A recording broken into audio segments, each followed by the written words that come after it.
Everyone talks about investing. Everyone talks about compound interest.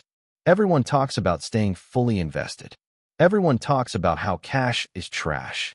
But almost nobody talks about the real power of having cash. And that's strange, because when you actually look at how wealthy people behave in real life, not on Twitter, not in textbooks, not in motivational quotes, cash plays a very different role than we're told.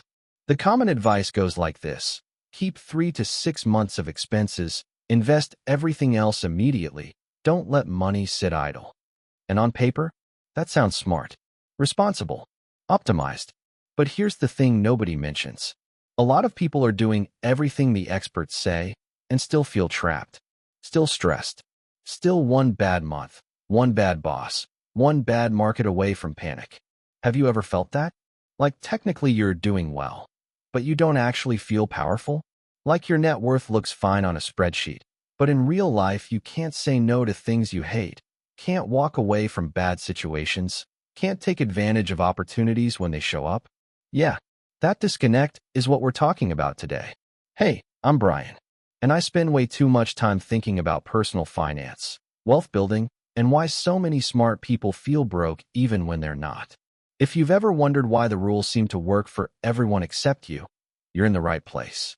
And just so you know, if this kind of thinking clicks for you, the stuff that goes deeper than surface-level advice, you'll probably want to stick around and subscribe. Not because I'm going to hype you up, but because I'm going to challenge some assumptions you've probably never questioned. Because what I'm about to share goes against almost everything you've been taught. We've been trained to think cash is lazy, inefficient, a drag on returns. But what if cash isn't dead money? What if cash is leverage? What if the reason wealthy people seem calm during chaos isn't because they're smarter, but because they're liquid? Nobody talks about that part. And once you see it, you can't unsee it. So hear me out. Trust me for the next few minutes. Because by the end of this video, you might realize the thing you've been trying to minimize your entire financial life is actually the thing that gives you the most power. Let's talk about it. Here's something that's going to sound crazy at first. The wealthiest people I know personally, not influencers, not finance Twitter avatars, real people with real money, are not obsessed with being fully invested. They're obsessed with being liquid. And I don't mean a tiny emergency fund tucked away in a savings account earning 0.8%. I'm talking about serious cash. Sometimes 1 year of expenses, sometimes 2, sometimes hundreds of thousands of dollars just sitting there, waiting. On paper, that looks inefficient. On paper, it looks like they're losing 3% a year to inflation. On paper, the spreadsheets say they should deploy that capital immediately. But real life doesn't happen on paper. Let me make a very specific claim that makes people uncomfortable. I've seen multiple people with $1.5 million net worth feel more trapped than someone with $400,000, simply because one had cash and the other didn't. Before the finance nerds in the comments start screaming about opportunity cost and historical returns, hear me out. Yes, everyone knows the S&P 500 averages around 10% long-term. Yes, everyone knows inflation eats idle cash. None of that is new. What's conveniently left out of the conversation is this. There is a massive difference between being technically wealthy on paper and being powerful in real life. Paper wealth says, my net worth chart is going up. Real life power says, I can say no. I can wait. I can strike when it matters. Cash gives you options. And options are everything. When you're fully invested, mortgage stretched, investments maxed, retirement accounts locked, you're efficient. But you're also fragile. You have no slack, no margin, no room to maneuver. Cash is what creates that margin. And the irony? The people who dismiss cash the loudest are usually the ones who've never experienced what happens when opportunity and crisis collide at the same time. Because when that moment comes, and it always does, returns stop matching. Positioning does. Now here's where it gets really interesting. Cash gives you offensive power. Real offensive power. Not hypothetical future gains. Immediate, decisive power when everyone else is frozen. Think about any major financial disruption. 2008, 2020. Entire industries collapsing overnight. Stock portfolios down 30%, 40%, sometimes 50%. People panicking, checking balances every morning, hoping things bounce back. What happens to most people in those moments? They don't buy. They can't. They don't act. They're paralyzed. They're too busy protecting what's left. Now contrast that with the person who has cash. While everyone else is asking, should I sell? They're asking, what's on sale? Let me give you a real example. Let's call him Mark. Mark wasn't flashy. He wasn't posting screenshots of gains. At dinner parties, his friends gave him grief constantly. Why are you sitting on so much cash? You're missing out. Inflation is killing you, man. At the start of 2020, Mark had about $200,000 in cash. Not his emergency fund. Cash. Liquid. Accessible.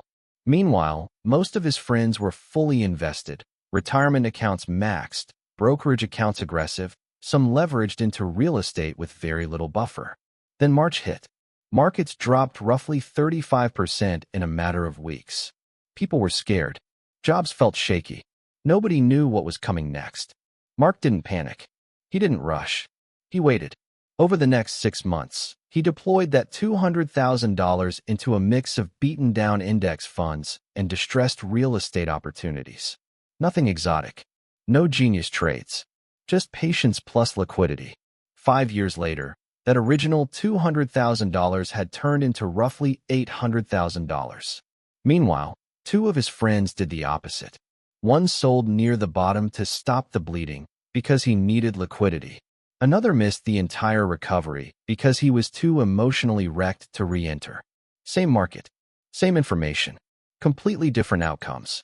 That story illustrates something crucial about cash that nobody explains. Cash doesn't just protect you during downturns. It lets you capitalize on them. And those opportunities don't show up every year. They show up once a decade, sometimes less. If you're fully invested when they arrive, you don't get a do-over. You either have cash or you watch from the sidelines. And the people watching? They're usually the ones who followed conventional wisdom perfectly. Think about that for a minute. Because once you see cash this way, not as dead money, but as loaded ammunition, the entire strategy changes. If you're new here and just subscribed, comment your name below. I read every comment and shout out new subscribers in my next video. I do appreciate you joining me on this finance journey. Now here's the part nobody talks about. And honestly, this might be the most important part of the entire video. Cash isn't just about returns. It isn't even just about opportunity. It's about psychological power. Because when you have substantial cash, the way you make decisions changes. Subtly at first, then completely. Think about your job for a second. Not the salary, the leverage. How much would your life change if you knew, deep down, that you could walk away tomorrow and be fine for the next year or 2? That feeling has a name. I call it walkaway power. And it's the most underrated form of wealth there is. When you don't have walkaway power, every decision carries pressure. You tolerate bad managers. You accept unfair terms. You stay quiet in meetings you should speak up in. You take deals you know aren't great because you need them. But when you have cash, the script flips. You negotiate differently because you can afford to lose. You wait longer because you don't need immediate gratification. You say no more often, not emotionally, not angrily, but calmly. And that spills into everything. Career-wise, the person with walkaway power doesn't chase raises out of desperation. They choose roles strategically. They leave bad environments earlier. Over 10 years, that compounds into higher income and better work, even if their starting salary was lower. In business, cash lets you walk away from lopsided partnerships. You don't accept terrible terms just to keep the lights on. You can wait for alignment, not survival. Even in personal relationships, this matters. Financial stress bleeds into everything. The person with no buffer feels trapped not just by money, but by obligation.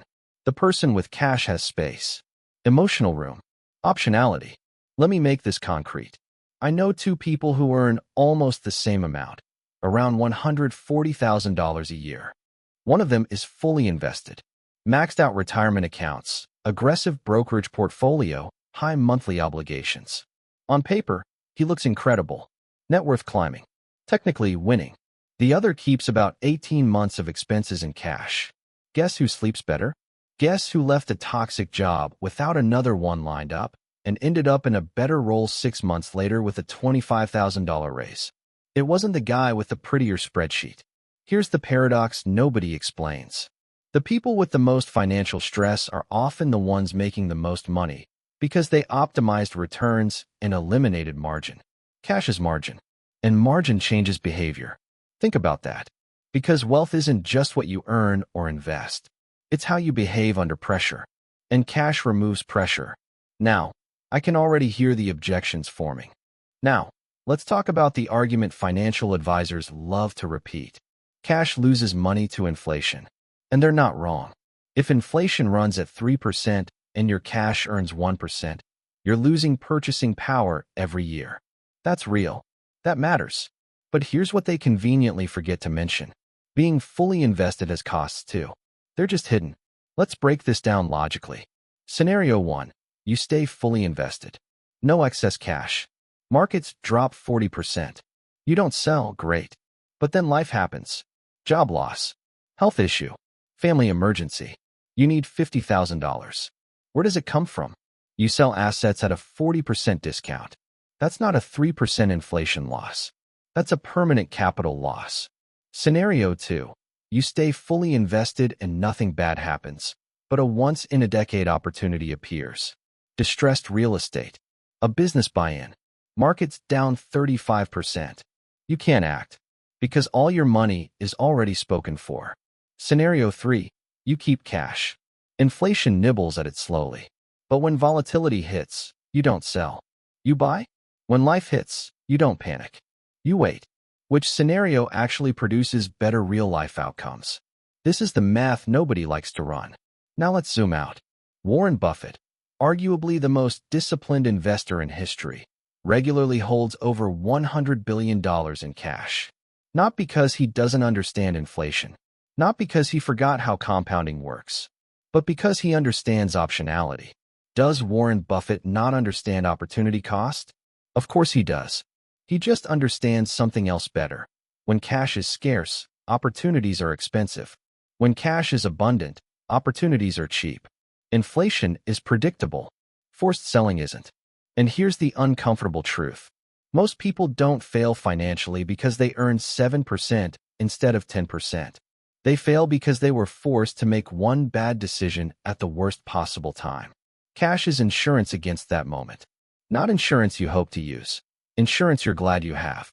Nobody talks about that part. But once you factor it in, the entire inflation argument starts to look incomplete.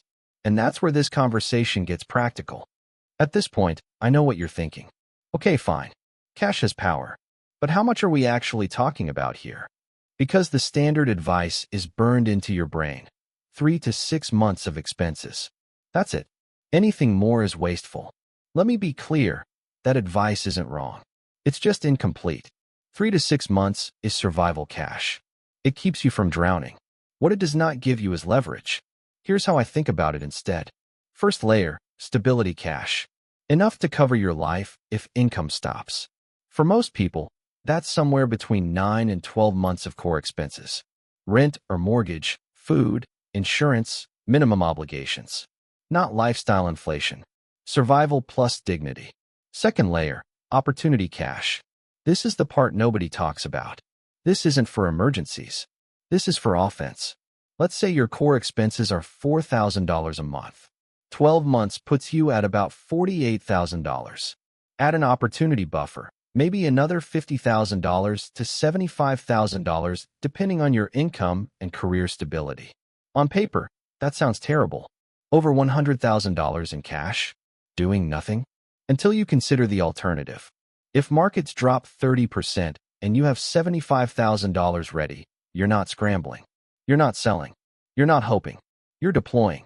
And here's the key point. The goal is not to always hold this forever. The goal is to have it when it matters. Sometimes that cash sits untouched for years. And that's okay. Because when the moment comes, it works harder in 6 months than perfect optimization would over 10 years. The point isn't that you should never invest aggressively. The point is that being fully invested all the time isn't automatically the right answer. Especially in a world that keeps reminding us how fragile stable really is. Now here's what happens next. And this part surprised me when I first noticed it. Here's another massive benefit of having cash that gets completely overlooked. It makes you better at everything else financially. When you have no buffer, every decision feels urgent. You chase returns. You overreact to headlines. You hold on to bad investments too long because selling feels like failure. But when you have cash, urgency disappears. You don't need to swing at every pitch. You don't FOMO into things you don't understand. You don't panic sell because your bills are covered. I've watched this play out in my own life and in the lives of people around me.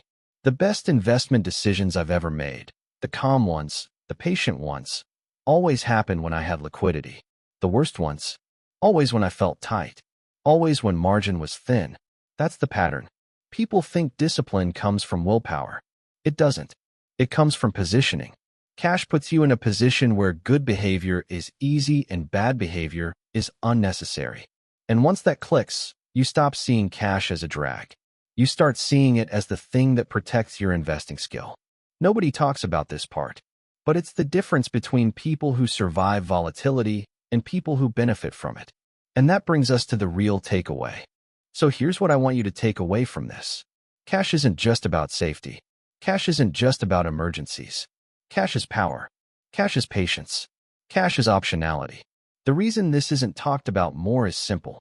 The financial industry makes money when you're fully invested, fully committed, and fully dependent on constant returns.